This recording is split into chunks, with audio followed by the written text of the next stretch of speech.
Hello philosophers and welcome back to my channel.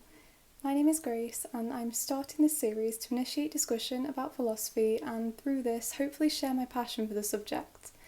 For my first video we're going to be talking about the not so perfect island. So what does a perfect island look like to you? Perhaps it resembles Willy Wonka's chocolate factory with lollipops for trees and a chocolate river. Or a luxury island with famous celebrities and unlimited Taylor Swift concerts. Or maybe it just has 100 Ryan Reynolds, and you know what, I couldn't judge you for that. However, I hate to be the bearer of bad news, but these islands simply do not exist, and I'm sure we are all well aware of this. Or at least the 11th century Benedictine monk Galileo was. Galileo famously criticised his buddy Anselm's version of the ontological argument by using this idea of a so-called perfect island. Let's backtrack for a moment. Anselm of Canterbury was a monk who wanted to prove the existence of God using reason as opposed to empirical or observable evidence. And so he came up with the ontological argument to prove the existence of God, or at least to attempt to. Anselm started with this definition of God that he is a being to which nothing greater can be conceived. According to Anselm, things can exist in two ways, in re, meaning in reality, or in intellectu, meaning in the mind.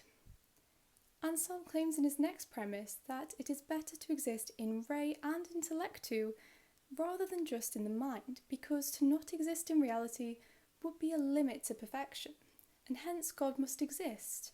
As Descartes said, God is supremely perfect, so it would be a limit to his nature for him to not exist.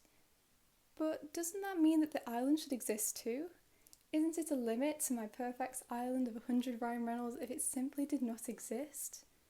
Well, this isn't the only fault of Anselm's a priori argument. Is it truly better for something to exist in re than in intellectu? Yes, one could use the example of a perfect desert island or a superior being like a god. That would be nicer existing in reality than just my mind. And yes, a bag filled to the brim with Cadbury's chocolate bars sounds better existing in reality too than just my mind. But can this concept work for all situations? Say I'm thinking of a horrific nuclear bomb, similar to that seen in 1945 in Hiroshima, that has the capacity to obliterate towns and cities and destroy millions of lives. According to Anselm's logic, it would be better for this nuclear bomb to exist in reality than to exist solely in my mind. Unless we're deranged, I think it would be safe to say that not all things are better existing in re than in intellectu, and hence Anselm's logic is severely flawed. Of course, Anselm tried to revive his argument after Galileo's criticism by writing Proslogium 3, which essentially ignored Galileo's criticism, because he's not talking of temporal contingent things like islands, but rather a necessary, infinite being, a god. However, this doesn't take away from the fact that a clear premise of Anselm's argument is wrong.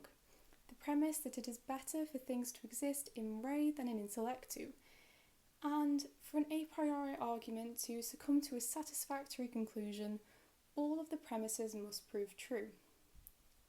So, what do you think about this? Feel free to leave your opinions down in the comments and I'll respond as soon as I can. Thank you for watching Philosophy with Grace, and I'll hopefully see you all in the next video. Bye!